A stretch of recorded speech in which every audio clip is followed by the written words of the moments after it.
everyone, and welcome back to the show. We are here today with our Wellness and Weight Loss Wednesday topic of the week, and the topic is going to be going over the definitive guide to how often you should fast and how long. I'm going to be giving you the daily, the weekly, the monthly, the quarterly, and the yearly based plan.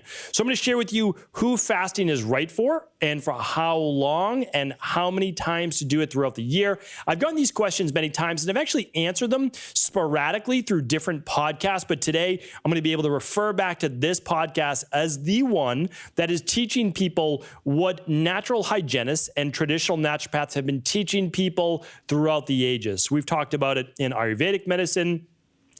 Honestly, every form of medicine except conventional medicine has always had fasting as part of their health-based regimens. Now, it goes for healthy people. It goes for people that are sick. It goes for people that are unwell. It goes for people that are looking to optimize their body. And it's because they always knew that in order, and this is one of the big things that I've talked about before, like if I learned nothing else about my internships overseas. So for those of you who don't know, my internships, I actually decided to do, yes, I did some in the United States, but I decided to actually go to the countries where these forms of natural medicine were developed. So I wanted to study Ayurvedic medicine. Actually, I didn't want to study it. I already studied it. I wanted to go in depth. So I went to Sri Lanka and I went to India multiple times and I worked in their clinics. I went to some of their hospitals. I worked directly with the wellness clients and patients in those facilities. And it allowed me to see firsthand really what they were doing, not just in the textbooks, and the results that they were getting. And I was able to do that all over the world, which was pretty phenomenal. I mean, Sri Lanka and India and China and over in Europe and the United States. So very grateful. And I don't plan for that to really ever end. Just last year, I was in Germany for the World Medicine Week, and that's for bioregulatory medicine. And I was able to talk with many of the doctors over there and even see some of the clinics and what they were using for different types of modalities inside of their practices. And it's pretty fantastic. So that's something that I never planned to end.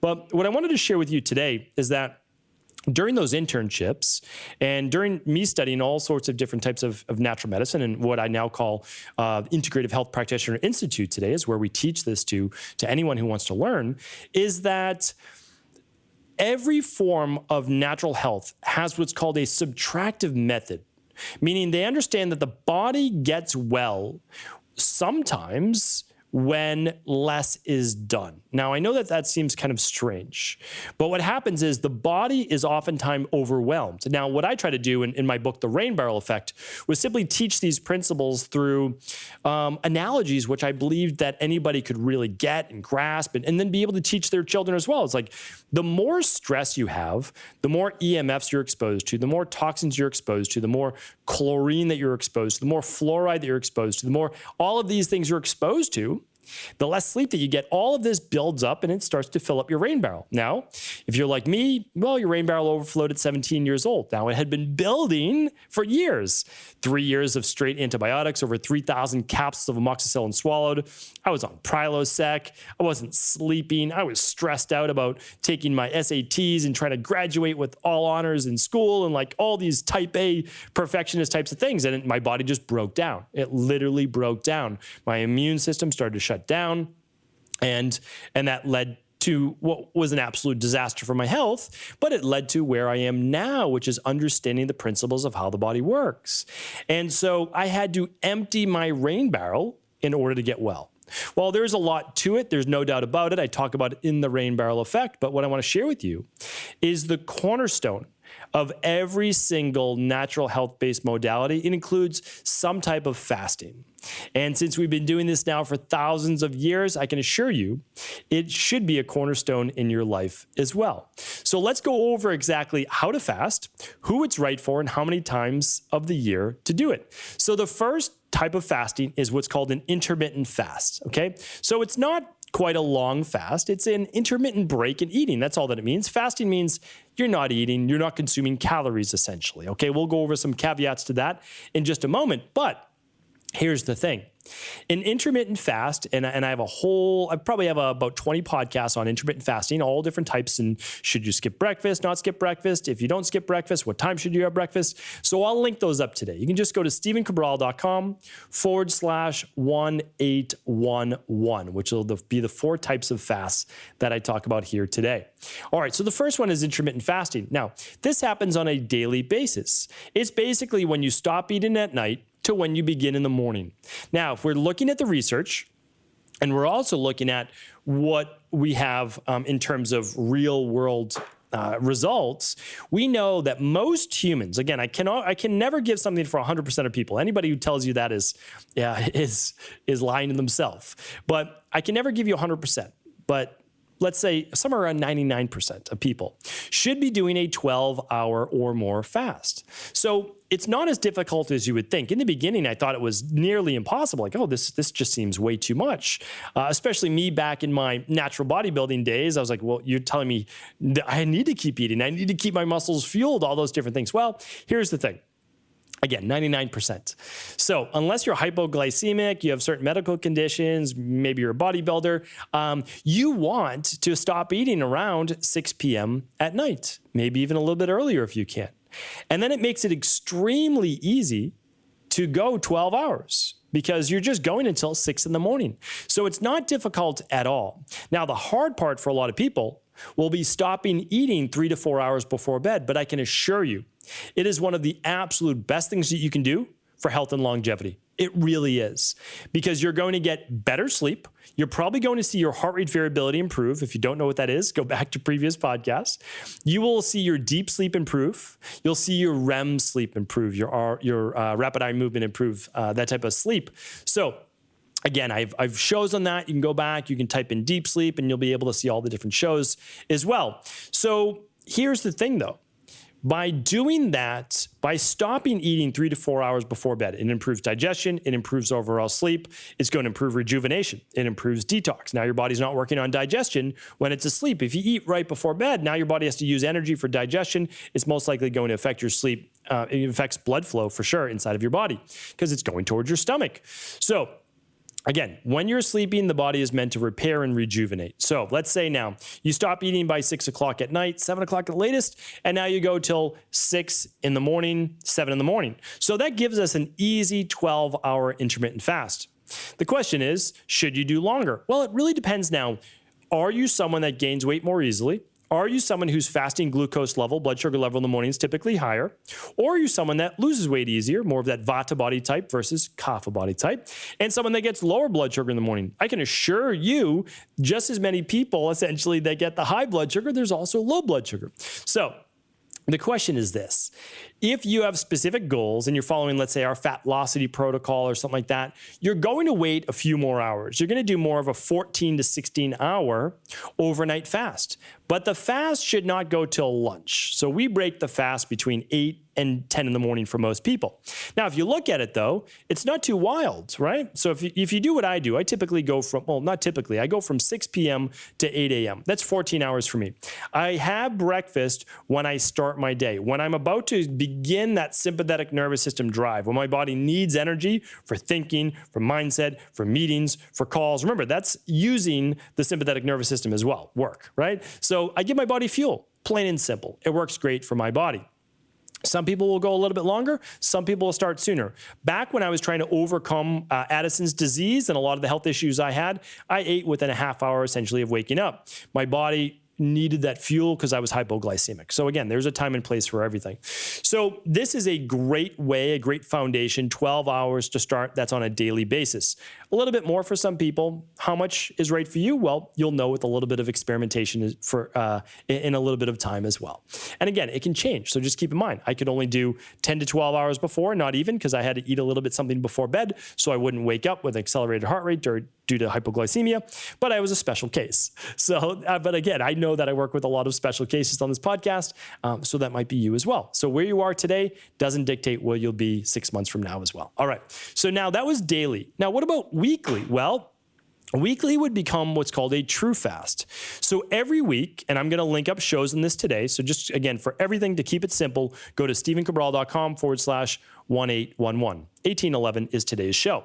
So every week, in an ideal world, you would be doing a 24-hour fast. Now, I know before we get started here, no, a day without eating, that seems like way too much. I get it, and I felt the same way in the beginning. So what I can share with you is this, though, is that it's always hardest the first few times you try it.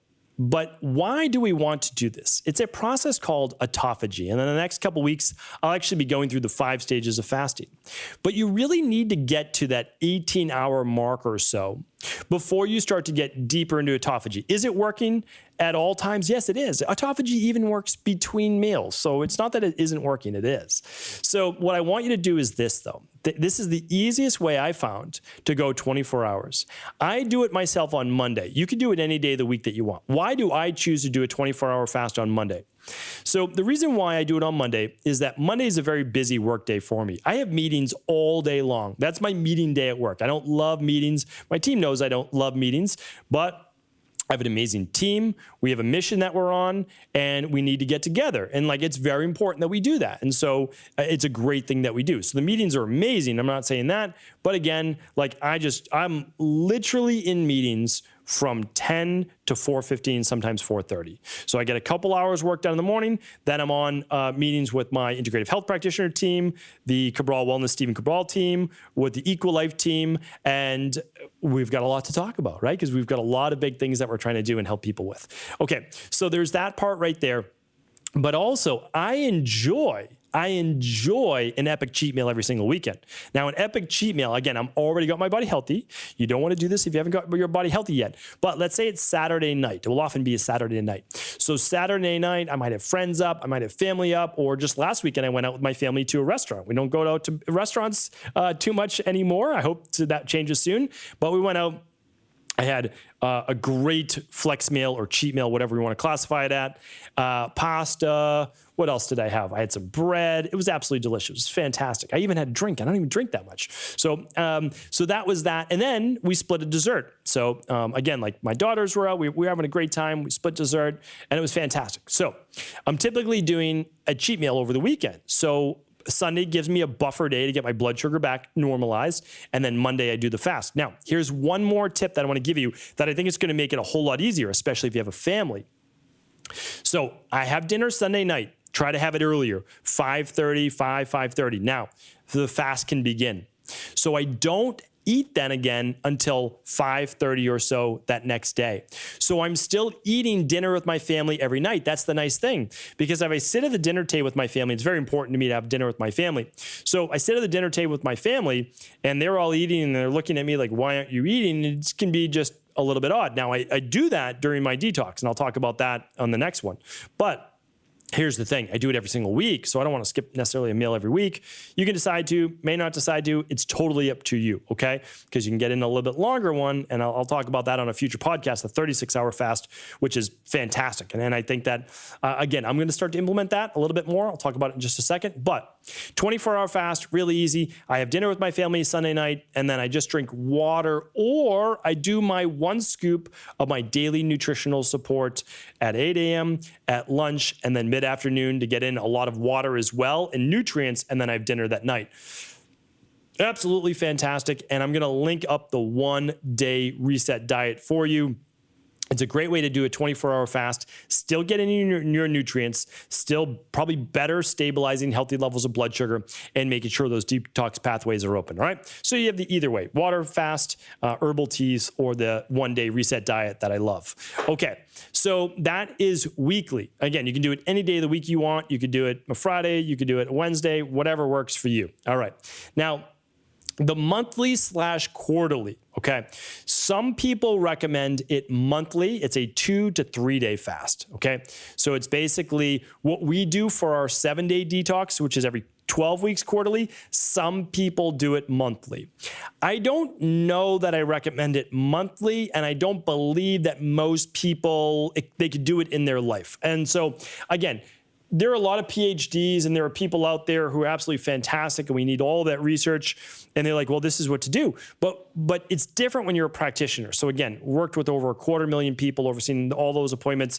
And I just know it's not realistic. I know it's not realistic. So what we do is we do it quarterly. And that's what Ayurveda says as well. Every season, you do a 2 to 3 day fast. Okay, here's how we do it. And literally, you can go to equi.life/detox, equi.life/detox. You can see the whole plan.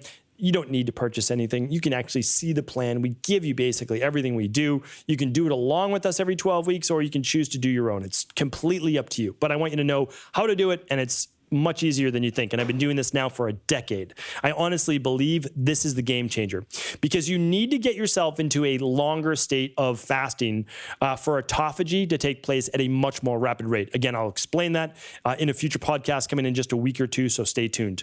So here's what you want to think about. When your body is without food for a longer period of time, it begins to break down necrotic tissue, diseased cells at a faster rate. It can actually use them as a source of fuel. Plus, when no food is coming in, it does not have to attack any of the foods you might be sensitive to, et cetera, et cetera. So the immune system is supercharged, okay? Also, when you start to improve a hormone called ghrelin, the hunger hormone, and you're not eating, you actually start to boost growth hormone. So all of these things are helping to repair, rejuvenate the body, not allow it to burn muscle, and at the same time burn body fat. It's absolutely fantastic. Again, I am at the set weight that I want to be at. It feels good for my body, but I still do this detox. Even if I lose a couple pounds, I can just put it back on after the detox. So that is I do a 7-day functional medicine detox every quarter.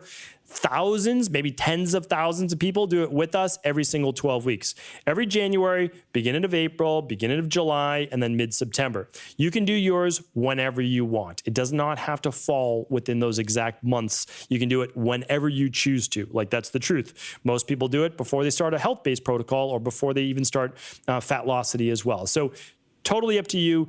Do what you feel is best, but 2 to 3 days of what would be considered a liquid fast, okay? So you're doing the daily nutritional support shake, 1 scoop, 4 times a day. You can water fast if you choose to. You can do herbal teas. That's honestly up to you. Coffee is still acceptable, but no calories in it. It can be black. Tea is acceptable, no calories in it, just straight green tea if you'd like, or black tea. And what else can I share with you there? And then even sometimes, again, I'm not a proponent of this, but you could even do a little bit of vegetable juice should you choose to. There can't be any fruit in it whatsoever. It has to be low glycemic. We're talking some celery. We're talking maybe some cucumber, some leafy greens, which are low glycemic, just a little bit. You could choose to do that if you chose to as well. But it has to be liquid. No real calories, and I can't recommend enough a functional medicine detox, because you want to get in the nutrients. Once you start going over 24 hours, really, your liver is going to be detoxing at a faster rate, and if you don't want to create oxidative stress, you need to give it that sulforaphane, the N-acetylcysteine, the taurine. You need to give it those sulfur-based amino acids. I can't stress that enough. I will link up below how to do a functional medicine detox. If you've never heard about it before, I'll link up that, and I'll also link up the detox course, completely free. All right, actually, I have to give you one more tip, and I'm glad I actually made a note on this. I don't make a note on a lot of podcasts. This is important. After you've done a 2 to 3 day fast, you need to make sure you carefully break that fast. Not as important if you do a week long, but very important still with 2 to 3 days. You want to have a smoothie or a little bit of low glycemic fruit, or you want to have an easy to digest, like vegetarian-based meal. Nothing heavy, like no steak or anything like that. Here's why. Your digestive system has been quiet. It has been resting for 2 to 3 days. You need to wake it back up gently. It's the difference between waking up through natural means of the sunlight in the morning or an air raid siren alarm going off and you just jump out of bed. That's jolting and startling for the body, okay? So ease back into digestion. Break it with a simple meal, something very simple, okay? Now, the last type of fast is a yearly fast. This is where some people choose to do a 5 to 7 day long water fast, or they might use their DNS shake, something like that, okay? This is getting a little bit more, I don't think that extreme is the right word, okay? Because it's been used for many, many years. Dr. Herbert Shelton, who I've spoken about many times before, one of the original traditional naturopaths called natural hygienists back then, used to water fast people. Now, here's the issue though. And it's why I don't even recommend 2-3 days necessarily without nutrients. It's that back in the day, Herbert Shelton and all the clients that he was working with, over 35,000 that he fasted, they weren't being exposed to all of the 77,000+ man-made chemicals we have today. So when their fat cells and all that adipose tissue was basically breaking down, they weren't spilling all sorts of previous pharmaceuticals and heavy metals and environmental estrogens and all those things back into their bloodstream, which is then being filtered by the liver. They didn't have that, right? So it's very different. Same with Ayurveda. So that is why I recommend those phase 1 and phase 2 detox nutrients. So important. Okay. So if you're doing a 5 and 7 day, I still really recommend those, the AYU and FM detox capsules, as well as the daily nutritional support shakes. I can't recommend it enough. Okay. I've done a week-long water fast before. This is going back 11 years. I'll talk about that on another show. I believe it was too harsh for my body. I really do. I believe that it took months for me to recover from that, although I do believe that I did get a lot of benefit from it. So I'm not going to say I didn't. I lost a lot of muscle in my legs that really never came back. I lost almost 14 pounds in 7 days. I actually broke the fast on the 7th day, so I didn't get a full 7th. My body was telling me now's the time, so I listened to my body. And again, if you're doing something that long and you have health-based conditions, you probably want to be under medical supervision. So let me give you an easier way, though, that a lot of people in our community do it, and that I feel comfortable recommending to most people. And that's a 21-day functional medicine detox. You might say, well, you just went from 7 days to 21, but here's the difference. You're only fasting for the first 2 days out of every one of those weeks for 3 weeks. So you're getting 6 days, but you're getting them over 3 weeks, okay? I've seen it be far more gentle on the body and also pretty much just as effective. I mean, it really can be very, very effective.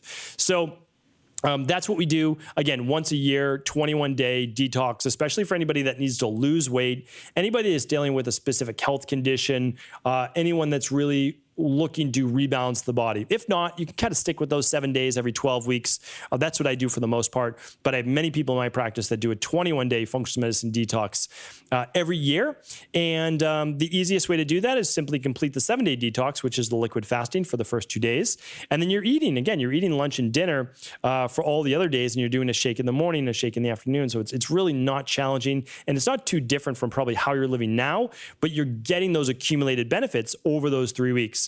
Now, if you're someone that doesn't want to do the fasting each of those weeks, you could even do 1 day if you chose to for the full 21 days, and you'd get 3 days out of it. Not as great, but still really fantastic. And again, like, you're still getting a ton of benefit from it.